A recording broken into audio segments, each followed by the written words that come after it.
Rebonjour, je vous retrouve du coup pour une guidance un peu plus particulière. Mon téléphone saturant, toujours manquant de place, j'ai pas pu aller complètement au bout de la canalisation et de la guidance que je voulais vous faire, pour, le post pleine lune. Donc je me suis dit que je vais faire un petit tirage de cartes pour compléter. Là, c'est sur le thème relationnel. Je vous laisse quelques secondes pour choisir votre tas. Donc vous avez 4 choix possibles.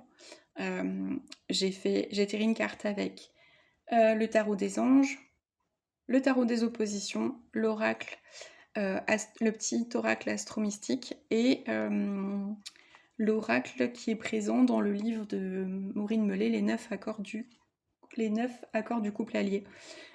Sachant que c'est une guidance qui n'est pas forcément sentimentale, elle est relationnelle. Alors c'est parti, on va regarder du coup le choix numéro 1. Je mets le petit trépied, hop, et c'est parti. Alors on va faire dans l'ordre. Alors, on a la carte du 3 de denier à l'envers. Le 3 de denier à l'envers. Ce que j'entends, c'est que c'est pas forcément une relation qui est très fructueuse. Il y a de la passivité, peut-être de la procrastination, un manque d'implication des deux partenaires, quels qu'ils soient, que ce soit amoureux ou relation amicale, professionnelle. Il y a un manque de communication aussi. C'est pas fluide du tout. Ouais, donc surtout quand je décris les situations, si ça ne vous parle pas, allez voir un autre choix. Et si vous n'avez aucune situation qui vous parle, c'est que ce tirage n'est pas pour vous. Alors ensuite, donc ça c'est la carte des oppositions, c'est ce sur quoi vous devez travailler en priorité dans ce lien. Donc là on a la grande prêtresse, on l'a en plus à l'endroit. Là ça vous demande en fait de vous affirmer dans ce lien, c'est-à-dire peut-être poser des limites, incarner qui vous êtes, arrêter de vous effacer, cesser de vous annuler, peut-être communiquer davantage sur vos besoins. Parce que je sens vraiment dans ce lien-là, quel qu'il soit, qu'il y a un vrai manque de communication. En fait, on a comme deux enfants prostrés chacun de leur côté qui ne se parlent pas. Et du coup, il y a, j'entends misunderstood, il y a voilà, des incompréhensions. Vraiment, c'est comme si vous parliez pas le même langage. Donc, on va voir ce que donne la suite, mais moi je vous inviterai, je pense, à ouvrir un espace de dialogue, vous posez un temps entre vous, quel que soit voilà, le domaine, pour pouvoir échanger à cœur ouvert sur ce qui ne va pas. Si c'est professionnel, peut-être échanger avec le collègue ou le patron en disant ce que vous avez sur le cœur, de façon posée, bien évidemment, sans être dans je vide mon sac et je ne prends pas en considération la façon dont l'autre va le recevoir, parce que c'est ça aussi, et c'est ce qu'on verra je pense dans la carte du couple allié. Le couple, pour moi, il est là au sens large, c'est la notion de responsabilité sur ce que je livre à l'autre, avoir conscience de l'impact que ça va avoir sur lui. Alors, ensuite, donc ça c'est une carte d'encouragement, la carte du cancer. Lorsque tu y crois, l'univers y travaille. Donc ça vous invite vraiment à vous mettre en chemin pour vous aider. Alors je vais avancer un petit peu pour que vous puissiez peut-être plus facilement lire. En fait, ça montre qu'il y a une issue positive possible à condition de passer à l'action. Donc, nos plus beaux rêves se tissent dans la divine matrice du cancer. Il y a toujours un fil conducteur qui me pousse à emprunter un chemin plus que l'autre. Ce fil me conduit au bon endroit. Donc l'idée, c'est vraiment, il y a cette envie que cette collaboration, cette relation amicale, sentimentale se poursuive. Mais en fait, vous êtes deux maladroits, maladroites qui savent pas comment s'y prendre. Voilà. Donc vraiment, l'idée d'ouvrir un espace de parole. Hop. Et l'accord du coup. Numéro 8, ensemble on respecte notre singularité. Donc peut-être justement ouvrir cet espace de dialogue où chacun peut exprimer ses besoins singuliers, particuliers, pour que l'autre en fait sache comment se positionner, comment réagir et peut-être avoir des clés de compréhension sur pourquoi l'autre agit de telle ou telle façon. Hop là. Hop.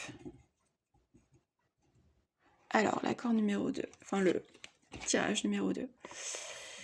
Alors, on a la notion de foyer. Donc là, ça va être peut-être plus familial, sentimental. Le 10 de coupe, c'est quand même l'accomplissement, la complétude, l'harmonie pour moi. Alors c'est soit quelque chose que vous avez actuellement, soit quelque chose vers, lequel vous voulez tendre. C'est peut-être votre intention, votre rêve et justement derrière on a la carte, heu, des oppositions qui nous montre bien quelqu'un d'enchaîné, qui a les mains liées.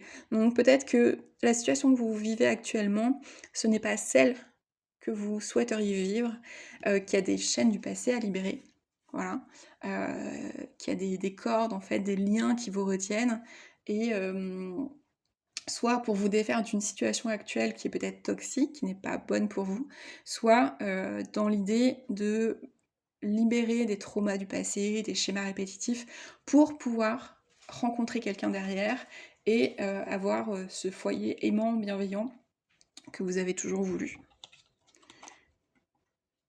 Alors, on a la carte de Vesta. Le silence est plein de réponses. Vesta se tient droite et silencieuse. Dans mon temple intérieur, je construis la paix en moi-même avant de la manifester autour de moi. Dans ce doux silence, la voix de mon juge intérieur se tait et tout devient alors fluide et évident. Chut.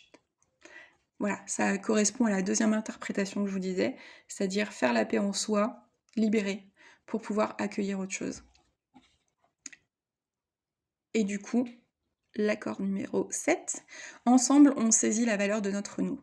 Donc déjà ça me parle d'estime de soi, s'estimer soi avant de pouvoir... et j'entends ne pas s'effacer face à l'autre. En fait, croire, avoir la conviction qu'on est suffisamment quelqu'un de bien pour attirer quelqu'un de bien. Là je sens des gens qui peut-être manquent de confiance en eux et qui ont tendance à admirer les gens qu'ils aiment, au détriment d'eux-mêmes. Donc ça peut être des schémas répétitifs. Et l'idée, c'est vraiment de pouvoir se libérer de tout ça pour construire un foyer équilibré où on s'aime suffisamment, où on peut du coup recevoir l'amour de l'autre, mais pas pour combler un vide, juste pour partager quelque chose de beau, et inversement, donner à l'autre de façon saine et équilibrée, et voir en lui quelqu'un plus comme un partenaire, un allié, comme le fameux livre de Maureen, plus que quelqu'un qu'on admire et qu'on met sur un piédestal. Donc là, il y a un petit rééquilibrage à faire pour pouvoir atteindre son objectif relationnel et sentimental. Et j'entends, ça peut être aussi des personnes qui ont vécu dans des foyers dysfonctionnels, avec des notions de dépendance affective et de carence affective. Voilà. Sur le choix numéro 3, on a la carte de la force, avec l'ange du courage. Là, ce que je sens, c'est alors peut-être plus au niveau du travail, sur cette carte-là, ou un projet de vie, un projet professionnel, mais quelque chose qui vous demande de la persévérance. On peut vous mettre des bâtons dans les roues. On peut... comment dire? En fait, j'entends avec le lion ouvrir ma gueule. C'est affirmer en fait ce que vous êtes. Ayez le courage et la force en fait d'assumer votre rayonnement. Et peut-être que là, vous entendez des gens qui peut-être vous jalousent ou qui vous encouragent pas forcément. L'idée, c'est de passer outre et dépasser. Et vous vous concentrez, ce que j'entends, c'est peut-être plus vous concentrez sur les voix qui vous critiquent que les gens qui vous soutiennent, alors que vous êtes bien entouré dans mon ressenti. Alors, ici on a le 5 de coupe en zone d'ombre. Le 5 de coupe, il vient nous parler justement de se libérer de ce passé. Alors je vais juste regarder vite fait la carte sur le livret parce que j'ai un doute sur l'interprétation. Oui, c'est ça, laisser le passé derrière. S'il vous ralentit, vous limite, vous rend triste. Les expériences qui vous ont blessé sont des trésors à prendre en compte pour ne pas retomber dans des pièges. Donc, pour moi, c'est vraiment cette notion de mieux s'entourer. Là, on voit du coup une femme qui a reçu des fleurs, qui a des fleurs. Donc vraiment s'entourer de belles choses, comment dire, de relations qui vont être productives, qui vont être, enfin pas productives, c'est moche comme terme, mais qui vont être épanouissantes pour vous, qui vont vous apporter quelque chose. Voilà, c'est ça que je cherchais. Alors, je me dépêche parce que j'arrive, je pense, au bout de ma mémoire. Alors, Gémeaux, enfin un sourire, ce qui te va le mieux.